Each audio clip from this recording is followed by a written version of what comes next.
All right, this is Tim Talks About Everything, and today I'm going to talk about making chili.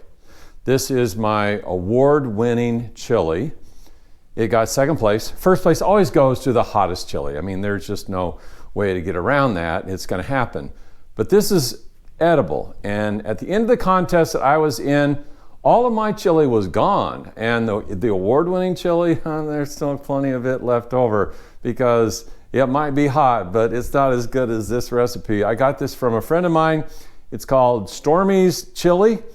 I've modified it a little bit for my preferences. I'm a big meat eater, and so I add a little bit more meat, and my friend loves the heat. This makes the top of my head sweat. That's plenty good enough for me. So I toned it down a little bit, but if you want to tone it up, turn the heat up, go ahead and do that. So what I start out with, this is venison chili, and so what I start out with is a little bit of pork. So I like Bob Evans, but poor boys, I mean any of them, any of the good ones, you name it, they're all good. I like to incorporate a stone knife because I'm a hunter, and my family hunted with Daniel Boone, and some of my family Native Americans. So I mean, I kind of go all out for that. Hand carved stirring spoon. I always have to bring that out. Got that at a powwow a few years back. The things that are the main ingredients are 2 pounds of Bob Evans sausage, and I've already browned up 1 pound. I'll be working on the other pound. And then I go with 3 pounds of venison. This is venison that I shot myself. It's very clean. It's very, very nice. The deer wasn't diseased or anything like that. I mean, you find something out in the woods like a deer that you can shoot and field dress and take it to a good butcher, and you're going to have some good food there. It's not been in a factory. It's not been on a farm even. It's just out in God's green earth. And then I also like to use the mild chili beans, and I have Brooks this time because during the pandemic I couldn't get rolled gold, but I think Brooks is going to be fine. I've got 2 cans of the tomato sauce. I've got a diced and a crushed tomatoes. Usually I go with 2 diced, but the tomatoes get pulverized anyway. So again, with the pandemic, there's a shortage of food out there, it seems like. Black beans, undrained, and then Zatarans, black beans and rice. I always like to throw that in. And I think the rice really adds kind of a nice difference to this chili as opposed to other chili. 2 of the original McCormick's, and sometimes if you want to turn up the heat, you can get the hot, but I like the original. It works really well for me. So that's how I get started. And so I've already got 1 pound going. I'll also take this white onion and I'll cook it up with the venison. And that was a nice big buck that I shot I think it was 2 years ago. And so that meat is still nice and fresh and good. It's been in the freezer. So here we go. All right, my wife always says, wait until the pan sizzles before you put stuff in. So that's what I'm gonna do. Now, let's get that venison in there.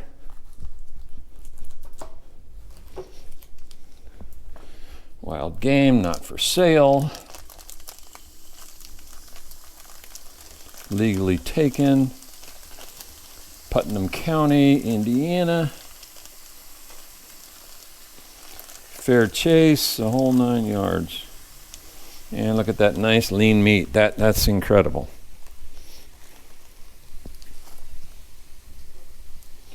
Yeah, and that's a deer antler handle.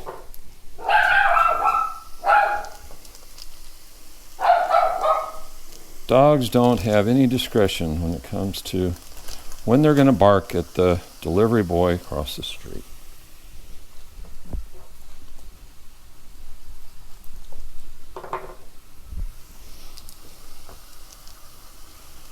Now this was butchered and packaged by Baker's Camp, and they do a beautiful job. Now my wife likes this little job here for kind of crushing up the meat a little bit. This is still partially frozen. That won't last long though. Look at how nice and lean that meat is. I mean, you talk about good meat. That is some nice looking meat. Okay. Now while that's browning, we're going to go over here. And I'm a simple guy. I need simple recipes. So yeah, I'm not going to go out and hand pick tomatoes and all that kind of stuff. I'm going to get something that's easy. And I know I've got good ingredients.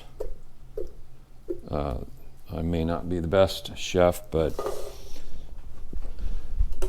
there's no doubt that this food gets eaten and enjoyed. So I'm not too worried about that. Okay, let that top come up. I love it when it does that. Yeah.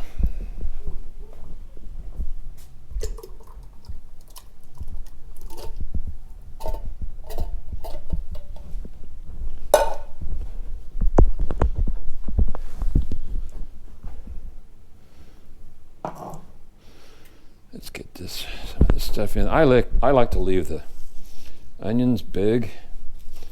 So I don't really like onions that much. So that way, if somebody wants to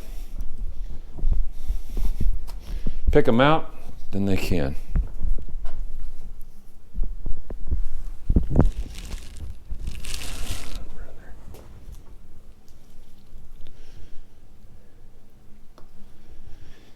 Okay, and as you can tell, not real handy in the kitchen, but I do get the job done on a few things. My specialty: venison stew, venison chili, popcorn.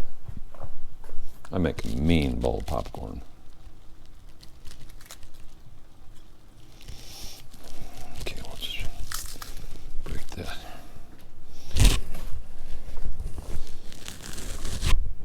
Cook on the grill. Just a few little things like that. Get rid of that outer part. Inner part, don't care for that too much. I don't know, maybe it's good. I just don't like the looks of it.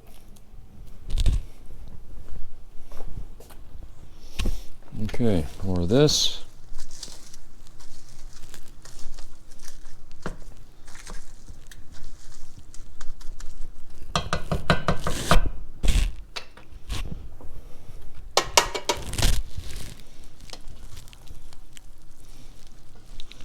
Oh yeah, something's happening there.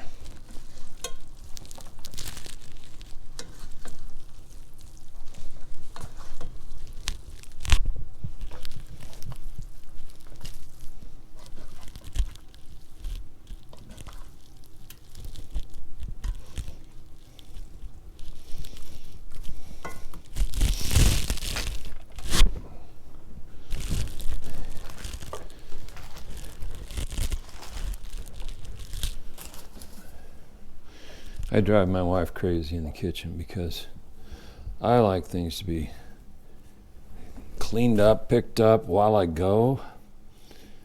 So if we're cooking together, which we don't because I make it too hard, she uses something, I put it away. And she says, well, where was that thing I was using? Oh, well, I put that away. Well, I'm not done with it. Yeah, it drives her crazy, so I stay out of the kitchen when she's cooking. Aren't I considerate?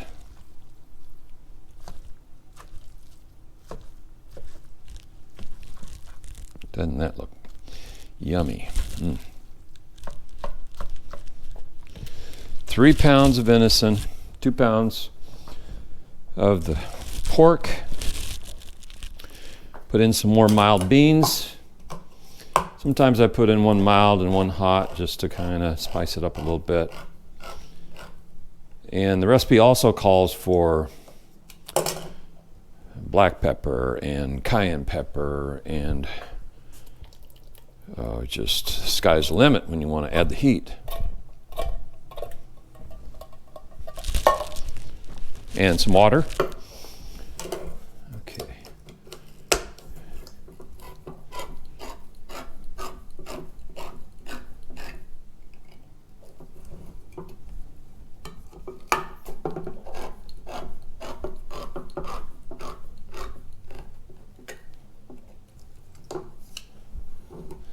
and black beans, undrained.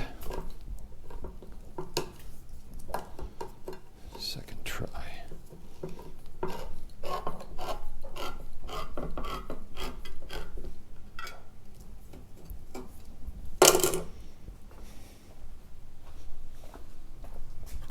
Double barrel.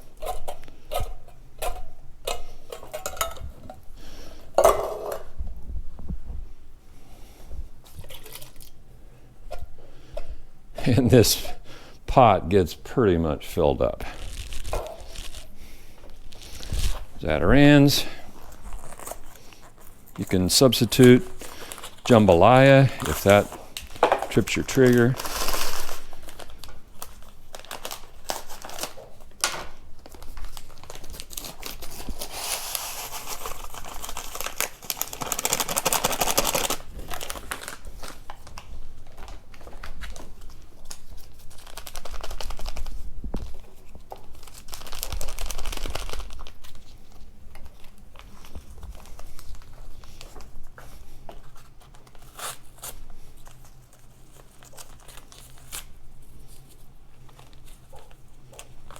Ooh, look at all that. Why go to all the trouble putting in individual spices? I mean, yeah, I know this probably makes some people cringe, but this makes some really good chili.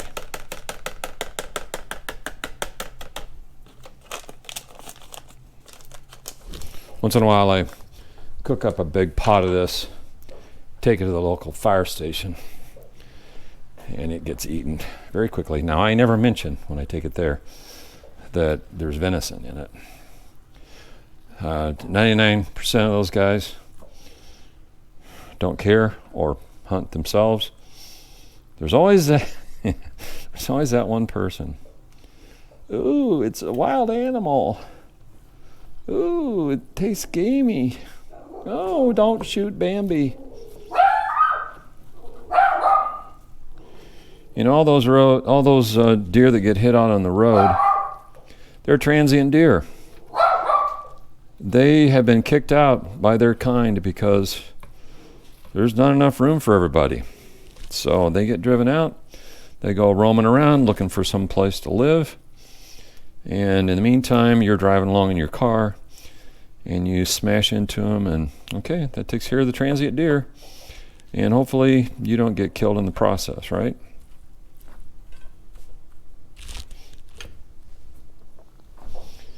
Okay. Do a little bit of cleaning.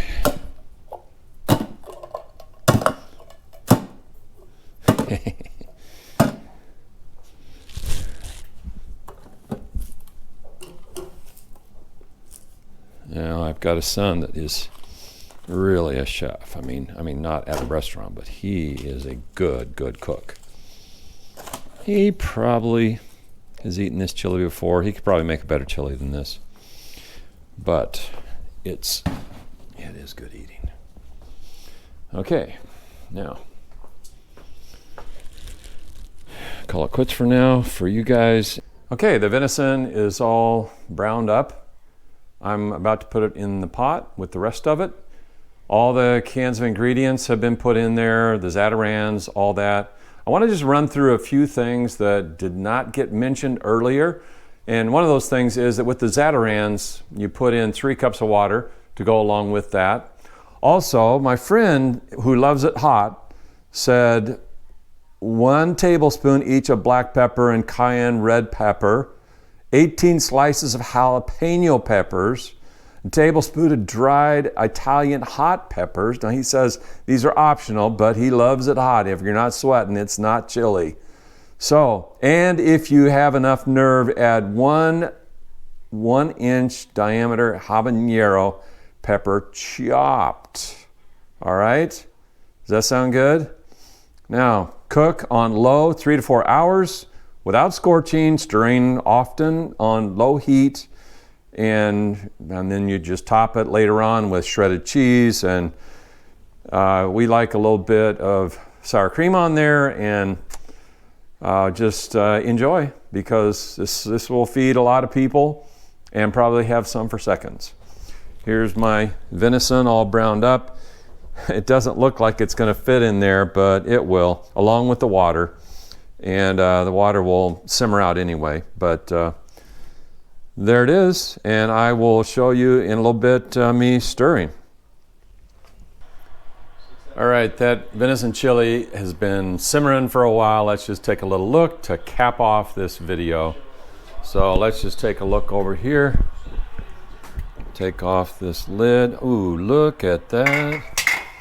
That is about as perfect as it gets right there. Oh yeah, that is looking good.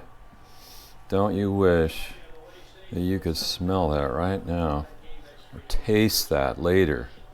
Oh yeah. Stormy's Venison Chilli.